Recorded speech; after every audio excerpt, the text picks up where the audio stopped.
The Forgotten Halls. Ethan always loved exploring. While most kids his age spent their weekends playing video games or hanging out at the mall, Ethan had a taste for adventure, especially the kind that involved old, forgotten places. One Saturday afternoon, he rode his bike to the edge of town, where an abandoned building sat hidden behind a tangle of weeds and broken fences. It used to be a small factory decades ago, but no one had set foot inside for years. At least, that's what people said. Ethan dropped his bike and squeezed through a gap in the fence. The building loomed above him, its windows shattered like broken teeth. As he stepped inside, the air turned cold, heavy with dust, and the faint smell of rust. The floor was littered with old papers and broken machinery. He could hear the wind whistling through cracks in the walls, echoing like distant whispers. He clicked on his flashlight and started to explore.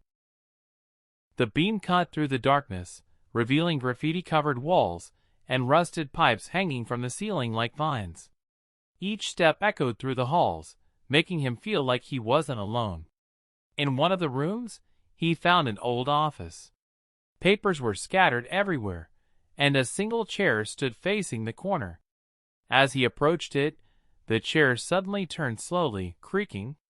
Ethan froze.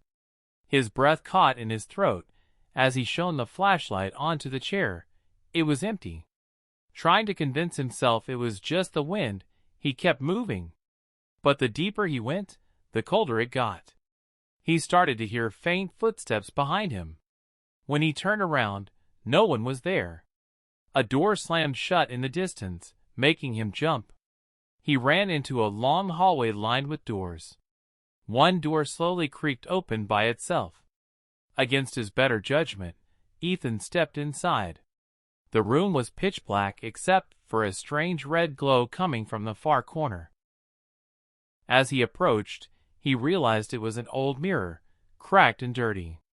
But when he looked into it, he didn't see his own reflection. He saw a tall, shadowy figure standing behind him.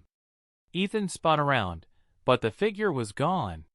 When he looked back at the mirror, the figure was closer now, its face hidden behind a veil of darkness. He felt a cold breath on his neck, and the hair on his arm stood up. Panicking, Ethan bolted out of the room, stumbling over debris and old furniture. Doors slammed shut around him, as if the building itself was trying to trap him inside. He could hear whispers growing louder, chanting his name, echoing through the halls. Finally, he found the front entrance. He didn't stop to look back. He just ran, bursting into the daylight, gasping for air. He hopped on his bike and sped away, never daring to look over his shoulder. From that day on, Ethan never spoke of what he saw in the abandoned building. He stayed away from that part of town, and he never again felt the urge to explore forgotten places.